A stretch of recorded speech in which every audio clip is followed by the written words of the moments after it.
Hi guys, it's Kelly, and we're going to do a little bonus add-on to the freezer meal series that I just finished up. Today we're going to talk about stock or broth. Did you know that the only real difference between the two is broth is seasoned and stock is not? So you can use them interchangeably in your recipes. I prefer to use broth or stock that's unseasoned, and then I add my own seasonings to whatever I'm cooking.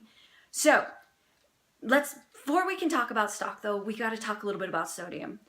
As you know, unless you've been living in a cave, we as Americans and probably worldwide are getting way too much sodium in our diet. Most of that is coming from processed foods. The manufacturers put it in to help preserve that food and keep it shelf stable for much longer. So we don't even know sometimes that we're getting that extra salt because not everybody's a label reader. One area that I have found that's easy for me to eliminate some of that stock and that processed food is in my broths. I started making my own broths at home so that I can control that.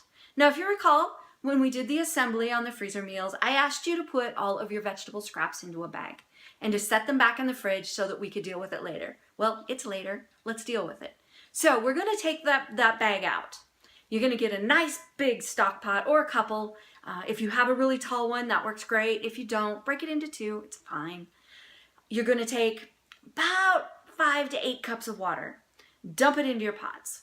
You're going to take 5 to 8 cups of water. You're going to use 2 to 3 cups of vegetable pieces. Put that in there. Turn it on. Start it boiling. You're making stock.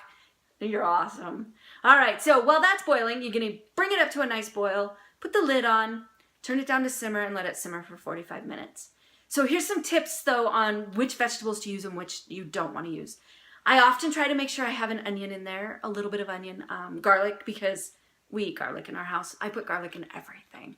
So garlic and onion, I almost always throw in there. I like celery, carrots, leftover zucchini ends. I have a spiralizer, so you know when you spiralize it, you get that little extra stick thing that's still sticking there. That goes in there. So all of that kind of stuff. A few things that you don't want to use are cabbage, broccoli, cauliflower, Brussels sprouts. They're going to make your broth bitter, and it also makes the house smell really bad. So avoid putting those in your stock.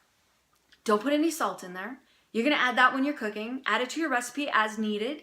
I like to use herbs in my stocks if I have leftover herb stems or some herbs that I have just trimmed or that need to be trimmed. I may go to my herb plants and trim them up and throw some of that in there. It really can be whatever flavors that you and your family really like. So you're going to boil that all up. Now, my mom strains it as soon as she gets done boiling it. I don't like to do that. One, because it makes more mess. You got to strain it into something and then let it cool. I let it cool in the pan, or the stock pot that I boiled it in. Then I strain it, and then I dump it into a food-safe container, and I freeze it.